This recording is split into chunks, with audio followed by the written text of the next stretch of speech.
Good morning, and welcome to your 27th meditation. Few would dispute that we are in a technological age. Newer and faster and more effective technologies are introducing themselves into every nook and cranny of our lives, assisting us with every imaginable task, ranging from the banal to the most specialized and professional.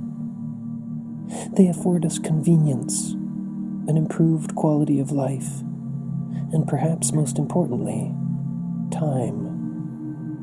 Right? There's no doubt that most tasks are made easier with the help of an app, that information is exponentially more accessible, and communication is incomparably faster than ever. But it is important to ask ourselves, are our lives better? Are we happier? Do we truly feel as though we have more time? Perhaps for some, the answer without hesitation is yes. For many others, however, it might not be so obvious, and still others may have serious doubts.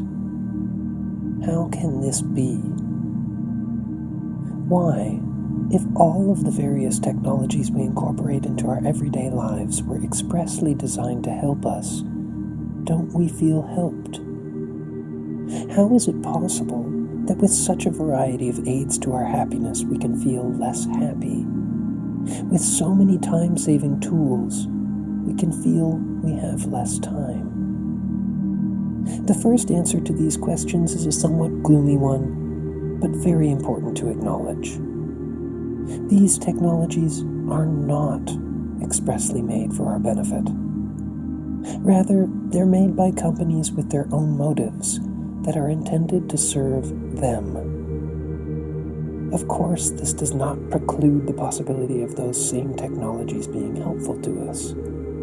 However, it's integral that we exercise our discretion and decide for ourselves to what extent is a technology useful to us, and to what extent are we being used by a technology.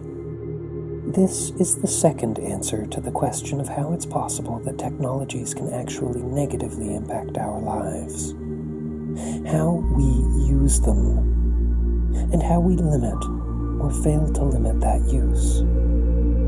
For example, no one needs to be told that email and text message are much faster modes of communication than sending letters by post.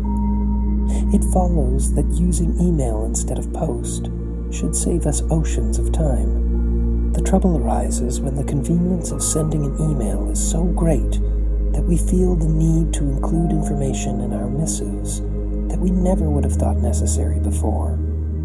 We send more of them, and we incessantly check to see if we've received them. Where letter writing was a dedicated activity that we set aside a small portion of our day to carry out, emailing and text messaging can easily creep into every single moment of our day. This can be seriously disruptive to our ability to concentrate on other tasks and make us feel that we have less time in general. But do we have a choice? If we live in a technological age, is it even possible to cut back? Yes, and yes. To do this, you simply need to set dedicated times for using specific technologies, just like we used to have dedicated times for writing letters. Do not let your use of a given technology creep into other parts of your day beyond the time that you've assigned to it. Perhaps you only check your email or text messages at 11 a.m. and 4 p.m., for example.